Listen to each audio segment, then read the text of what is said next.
Hey everybody.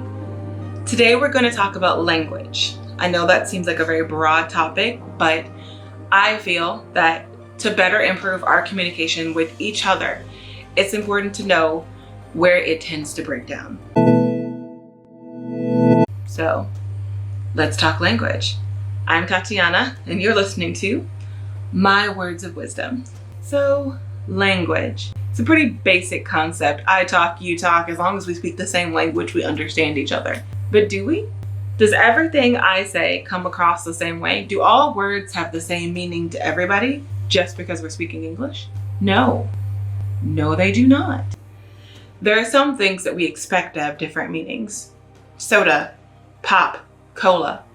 We all know that those 4 or 3 words have the same meaning, but they're different words. Depending on where you are in the US, you'll use a different word to describe the drink you want. We know that. We anticipate that. It's a difference in the dialect. It's a difference in where you're from. We expect it. What we forget is that there are other words that are the same word and have completely different meanings, depending on who you're talking to, whether it's a minority or just a different group of people.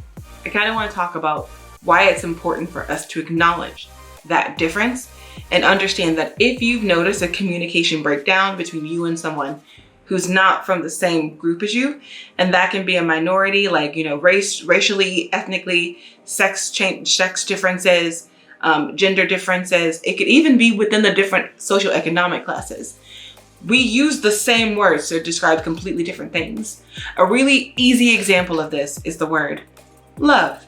You hear love and so many different things pop up. Your love for your child, your love for your spouse, your love for your dog, your love for your friends, your love for the world, your love for society. It's not all the same type of thing, but we use the same word to describe it.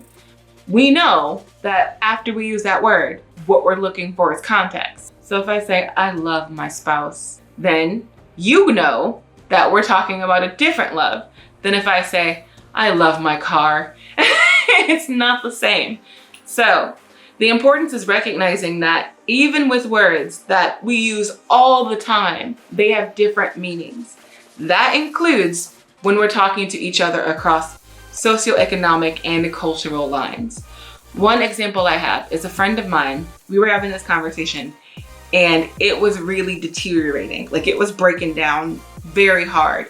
And I couldn't figure out why we were arguing, because I was saying that, if you respect someone, then, you should do basic things like having decent amounts of respect for each other is this, that, and the other.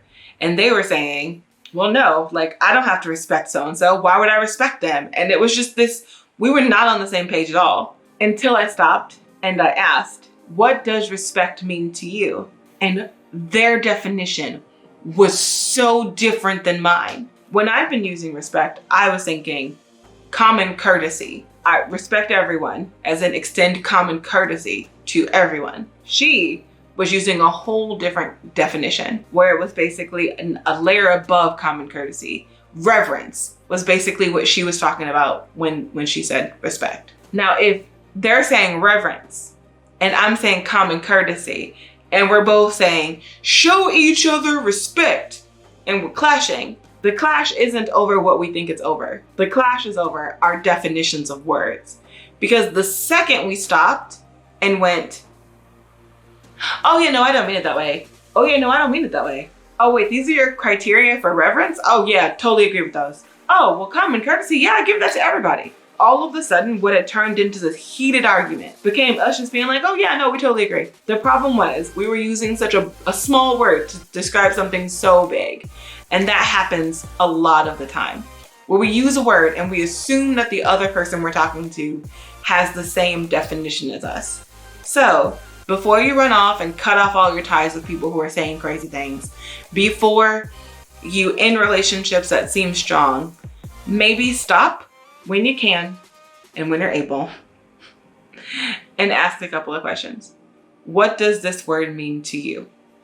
And it might surprise you that the breakdown is happening because you have different definitions for very common words.